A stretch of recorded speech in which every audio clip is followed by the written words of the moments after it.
Waancaan Afrikaa bara 2025 qopheessummaa biyya kaaba Afrikaa Morokootiin gaggeeffamu muddee 21 eegala. Odeeffannoowwan beekuu qabdan ijoon waa'ee dorgommii kanaa asii gaditti dhiyaata.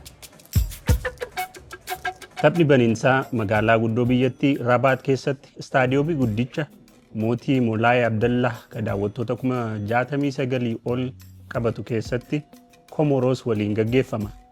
Maqaa masoo Atlas Lions jedhamuun kan beekamu gareen Morokoo sadarkaa ga'umsa kubbaa miilaa Afrikaa keessaa sadarkaa jalqabaarra addunyaarraa immoo sadarkaa 11ffaarra jira.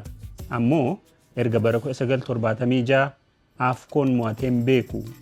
Mohammad Salaas biyya isaa Masriif dursaa taphattootaa ta'ee injifannoo isaa jalqabaa argachuuf falma.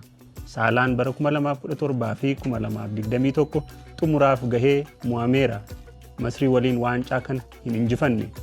Dorgommii kanarratti biyyootni Afrikaa 24 garee 6tti qoodamanii dorgomu.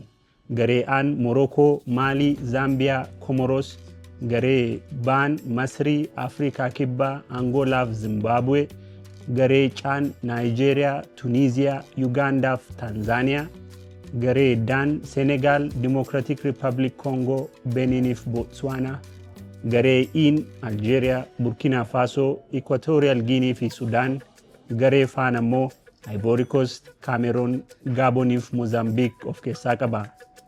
Morkii ramaddii muddee 21 haga muddee 31tti itti fufuun guyyaa guyyaan taphootni 4 ni gaggeeffamu. Ramaddiiwwan hunda keessaa gareeleen qabxii olaanaa argatan 2-2 kallattii marsaa mo'anii darbuutti ce'u. Dabalataan gareeleen 4 qabxii gaarii qabaachuun sadarkaa sadaffaan xumuranis marsaa itti aanutti ni ce'u. Taphni xumuraa kan gaggeeffamu amajjii 18 ta'a. Istaadiyoomiiwwan Morokoon qopheessite. Morokoon dorgommii kana miidhagsuuf maallaqa guddaa baasuun istaadiyoomiiwwan qabdu haaromsiteetti. Sanuu bara 2030tti ammoo Ispeenii fi Poorchugaal waliin ta'uun waancaa addunyaa qopheessuuf qophaa'aa jirti. Magaalota adda addaa 6 keessatti istaadiyoomiiwwan 9 dorgommii Afkoon kanaaf qopheessiteetti. Isaan keessaa 4 magaalaa guddoo biyyattii Rabaat keessatti argamu. Dorgommii guddicha Afrikaa kana wajjin wal qabatee liigiiwwan Awurooppaa irratti komii guddaan ka'aa jira.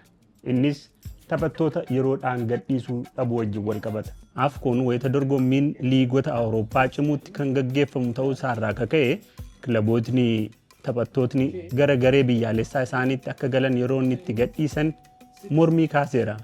Qaamni kubbaa miilaa addunyaa bulchuu FIFAan guyyaan dhumaa kilabootni taphattoota isaanii gadhiisan muddee 15 jechuunis wiixata darbe akka ta'u murteesseera.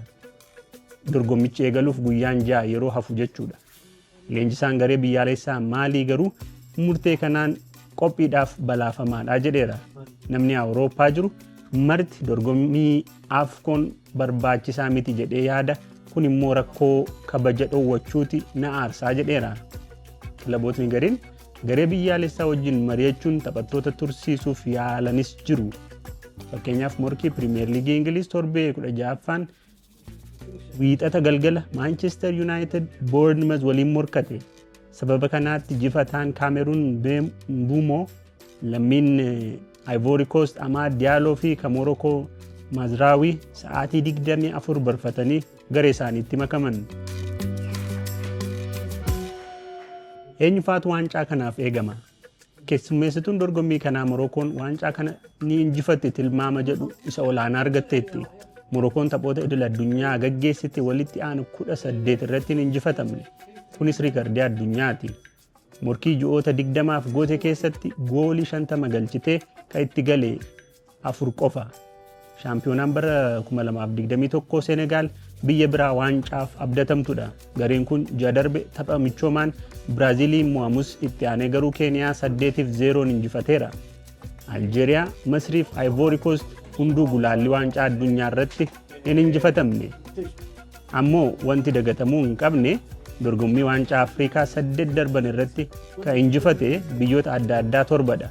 Kuni gareen hin eegamne injifachuu akka malu akeeka.